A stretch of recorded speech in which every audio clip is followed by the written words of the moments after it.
Bem, amigos do GV Ensino, sejam bem-vindos a mais uma aula do nosso curso de 555.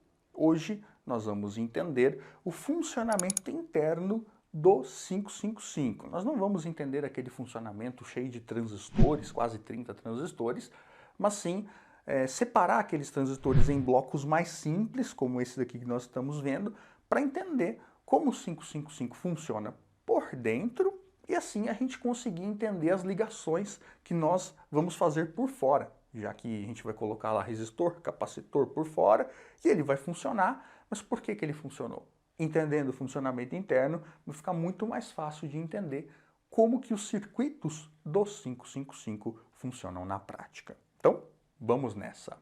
Bom, o 555 ele é um CI, e como você deve saber, todo CI ele tem uma marcação, geralmente ou é uma meia-lua ou é uma bolinha, que a gente sempre deixa do lado esquerdo para servir de referência para a gente saber como contar os pinos. Então, uma vez que eu deixei a marcação do lado esquerdo, eu sei que o pino logo abaixo é o pino 1, depois 2, 3, 4, sobe 5, 6, 7, termina no 8. Todo CI é numerado desta maneira, em sentido anti-horário. E aí, vamos entender rapidinho aqui a função de cada pino e depois a gente vai ver o circuito interno. Primeiramente, pino 1 é o terra e pino 8 é o VCC. É a alimentação do 555.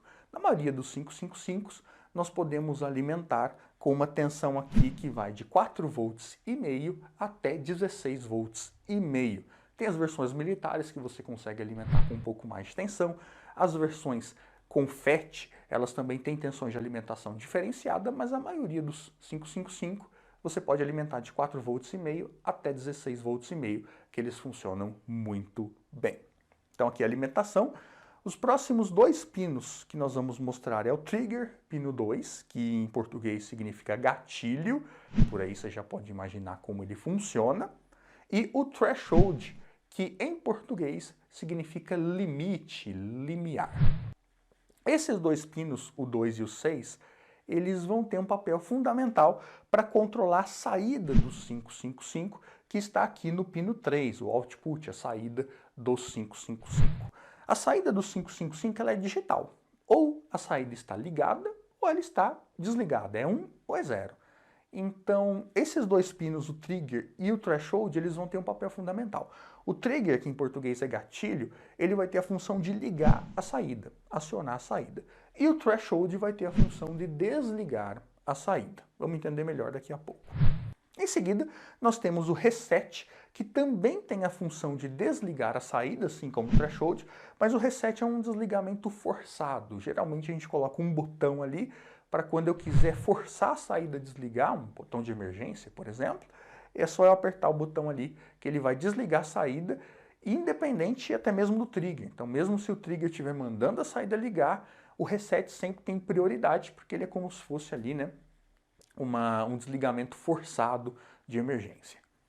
Bom, em seguida nós temos o pino 7, que é a descarga. Descarga do quê? Do capacitor. Se você reparou nas aulas anteriores, quando nós mostramos os circuitos com 555, os circuitos que envolvem tempo, seja lá o oscilador ou o temporizador, eles sempre têm um capacitor. É o capacitor que, conforme ele carrega e descarrega, vai controlando o tempo do 555. E para o capacitor se descarregar, nós temos um pino específico, que é esse pino 7. Através do pino 7 do 555, que o capacitor vai descarregar, permitindo que depois ele oscile, carrega novamente, fica carregando e descarregando.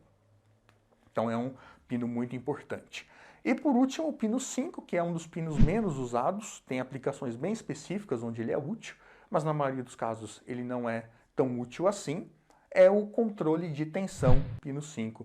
Nós vamos entender melhor como ele funciona também no decorrer do nosso curso.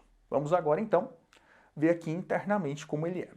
Nós temos aqui internamente 3 resistores de 5K ligados aqui entre o VCC e o terra.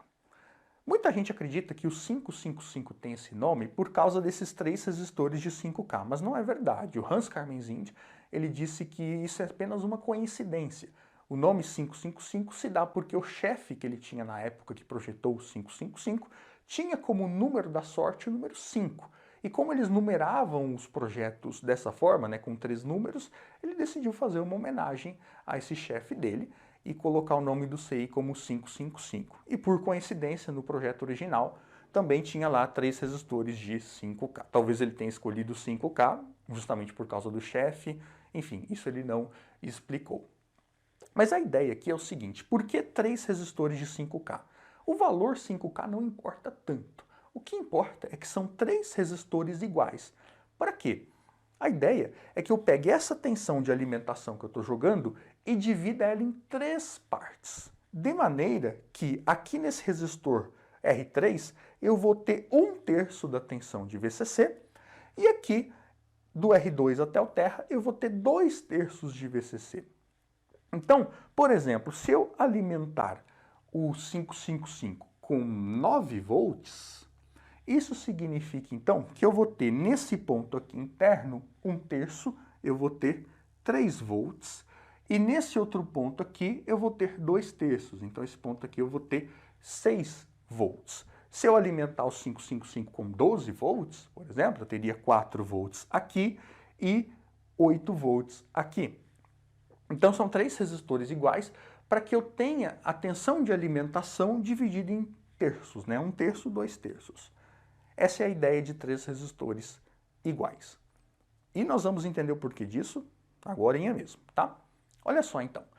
Primeiro bloco funcional aqui do 555 é um comparador de tensão. Vamos até passar mais um aqui. Isso aqui é um amplificador operacional.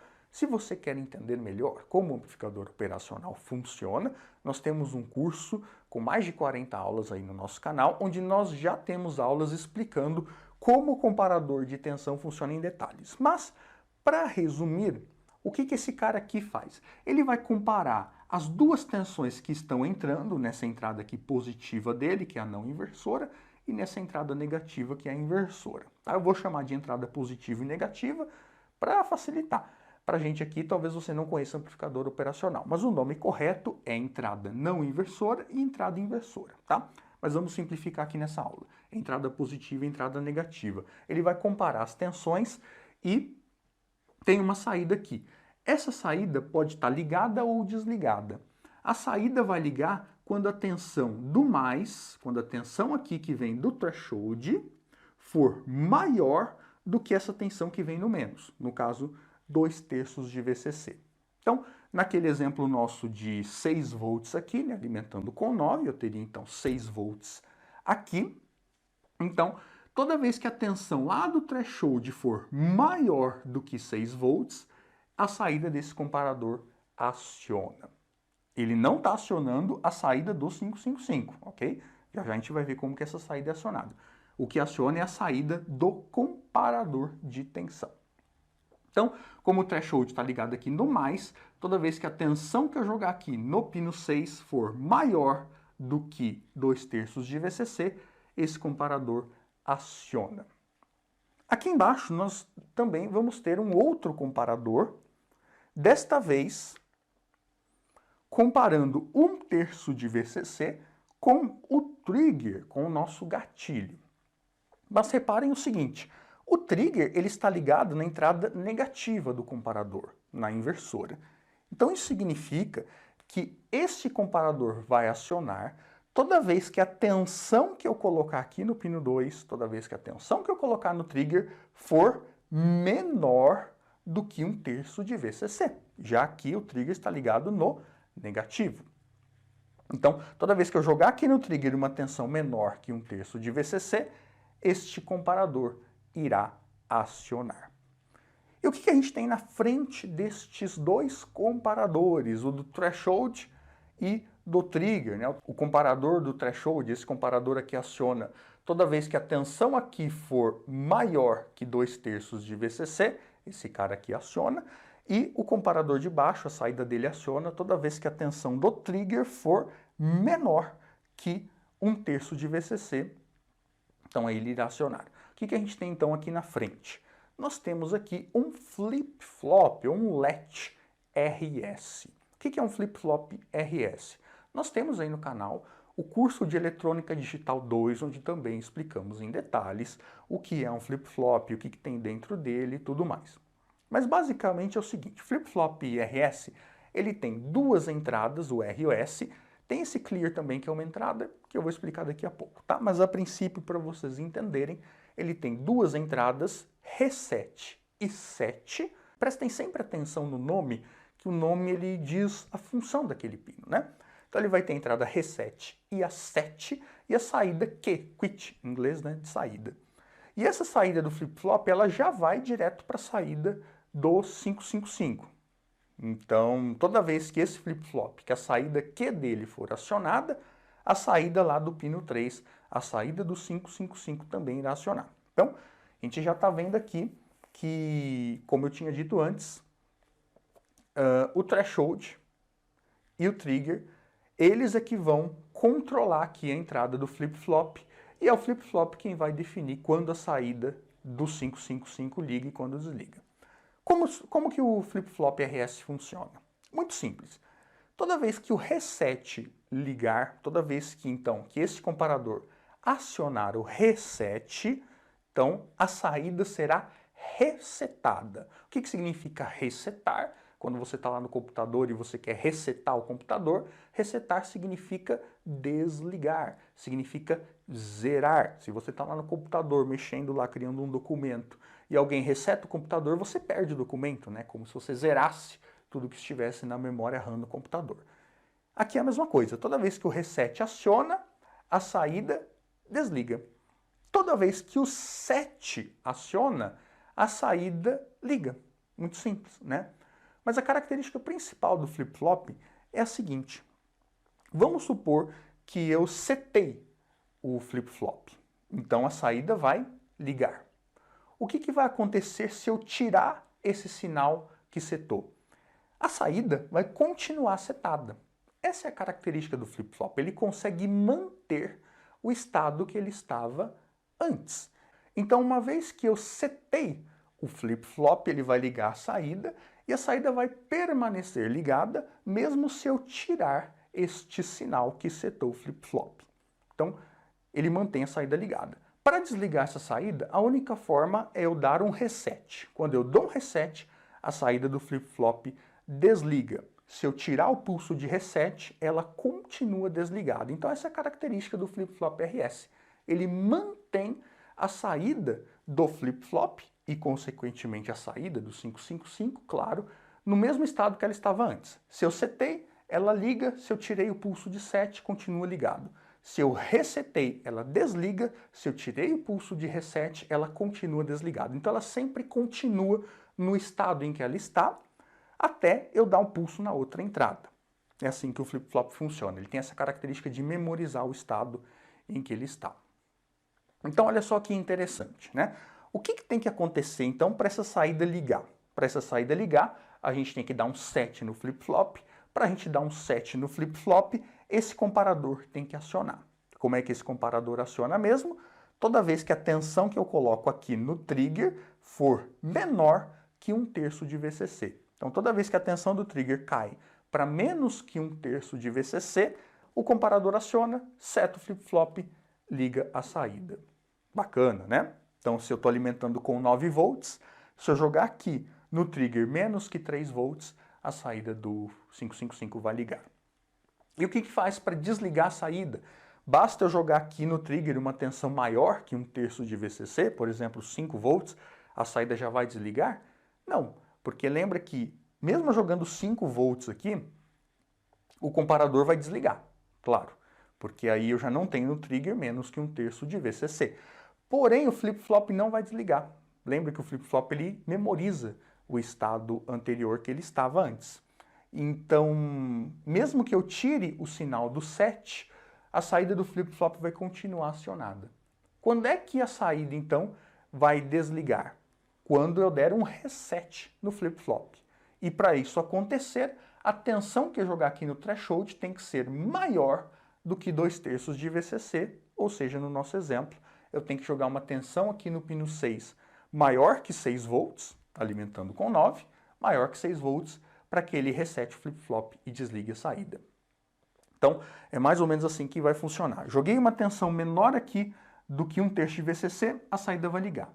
Joguei aqui uma tensão maior que 2/3 de VCC, a saída vai desligar. E para ligar de novo, eu tenho que mandar aqui menos que 1/3 de VCC e assim sucessivamente. Então, esse é o funcionamento básico e principal do 555. Aqui podemos ver o 555 no simulador Proteus. Colocamos um potenciômetro para variar a tensão no trigger. Colocamos também outro potenciômetro para variar a tensão no threshold. E temos um LED na saída para verificar quando ela está ligada ou desligada.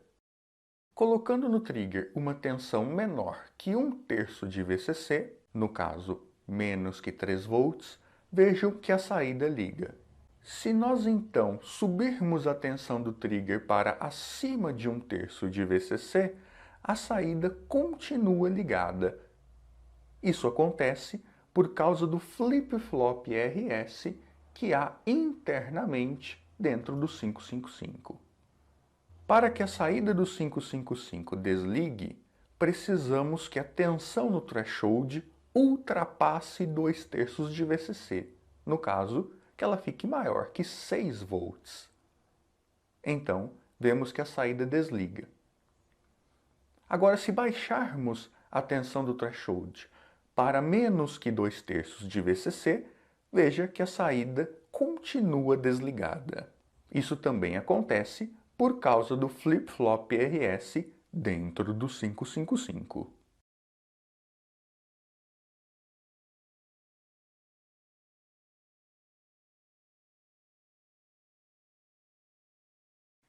O que nós temos ainda? O que está faltando? Está faltando aqui o reset. O reset ele vai aqui no pino clear. Não confundam esse reset com o reset do flip-flop. Tá? O pino de reset do 555 ele vai no clear do flip-flop. E o que esse clear faz?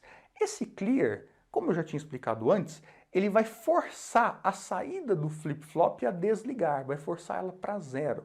Mesmo que eu esteja setando o flip-flop, mandando a saída ligar, se o clear tiver acionado, ele vai desligar a saída. Então, o clear ele sempre manda mais do que o set e o reset. Então, é uma forma de eu ter um botão de emergência, um desligamento forçado da saída. Essa é a ideia.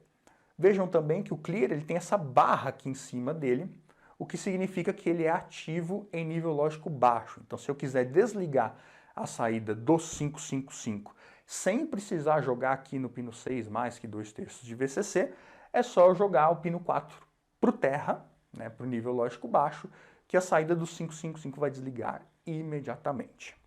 Repare agora que no reset, colocamos um botão para o terra e o reset ligado direto em nível lógico alto através de um resistor de 10K. Agora vamos fazer um teste. Vamos baixar a tensão do trigger para menos que 1/3 de VCC, de modo que a saída ligue. E vamos manter o trigger nessa condição. Ao apertarmos o botão de reset, veja o que acontece com a saída. Ela desliga, provando que o reset do 555 tem prioridade sobre o trigger. Temos agora, por fim, o pino 5, que é um dos menos usados na maioria dos circuitos, control voltage, que ele nada mais é do que uma extensão lá do 2/3 de VCC vindo aqui para fora. A ideia, então, é que eu consiga influenciar esse 2/3 e esse 1/3 de VCC, eu consigo alterar esta relação, colocando aqui no pino 5 uma outra tensão, já que se eu colocar aqui no pino 5 uma tensão diferente dessa daqui de 2/3 de VCC, a tensão que eu vou ter aqui dentro já não vai ser mais 2/3 de VCC, concordam? Por exemplo, se eu joguei 9 volts aqui na alimentação, eu vou ter 6 e 3. Então eu vou ter 6 aqui. Porém, se eu jogar aqui no control voltage, no pino 5, uma tensão de, por exemplo, 8 volts, aqui eu não vou ter mais 6, eu vou ter 8. Né? Então eu vou estar influenciando todo esse divisor de tensão, já que se eu vou ter 8 aqui, aqui eu também já não vou ter mais 3, eu vou ter uma tensão diferente. Então é uma forma de eu externamente eu conseguir influenciar nessas tensões de referência interna aqui. Tem as suas aplicações, tá? Mas nós vamos ver isso mais para frente no curso. Na maioria dos casos, como eu já disse, o pino 5 não é usado, ou no máximo se coloca um capacitor dele ali por terra, para manter a tensão aqui do divisor interno estável, mas não tem nenhuma função útil na maioria dos circuitos. Porque na maioria dos circuitos a gente não quer alterar essas referências de 2/3 e 1/3 de VCC, ok? Em casos específicos a gente quer, e aí a gente usa aquele pino lá. Por fim, por último, mas não menos importante, temos o pino 7, que é a descarga do capacitor. A ideia do pino 7 é muito simples. Olha só. Toda vez que a saída do 555 for acionada, esse transistor aqui, que está lá dentro, vai ser polarizado, levando o pino 7 direto para o terra. Então a ideia, lembra que eu expliquei que o capacitor ele vai estar aqui no pino 7, às vezes diretamente, às vezes com um resistor antes. A ideia é que o capacitor se descarregue. Ou seja, toda vez que a saída do 555 ligar, ele vai acionar esse transistor aqui, que vai descarregar o capacitor. Então essa é a função do pino 7. A saída ligou, o capacitor vai descarregar, porque o pino 7 vai ser jogado para a terra. Então, pessoal, esse é o circuito interno em blocos, mais simples, claro, do 555, o funcionamento interno, e isso vai ajudar muito a gente a entender os circuitos que a gente faz com o 555. Não basta a gente saber a pinagem, não basta a gente saber os componentes, é interessante a gente saber como ele funciona por dentro para a gente entender de fato como que os circuitos que a gente está montando, como que eles se comportam e como as alterações que a gente faz nele vão influenciar no funcionamento geral do circuito. Então, é isso, eu espero que vocês tenham gostado dessa aula, não deixem de curtir o vídeo, deixe o seu comentário aí embaixo, é sempre muito gratificante ver o comentário de vocês, compartilhe com os seus amigos e eu vejo vocês na próxima aula. Um grande abraço, fiquem com Deus, até mais, tchau!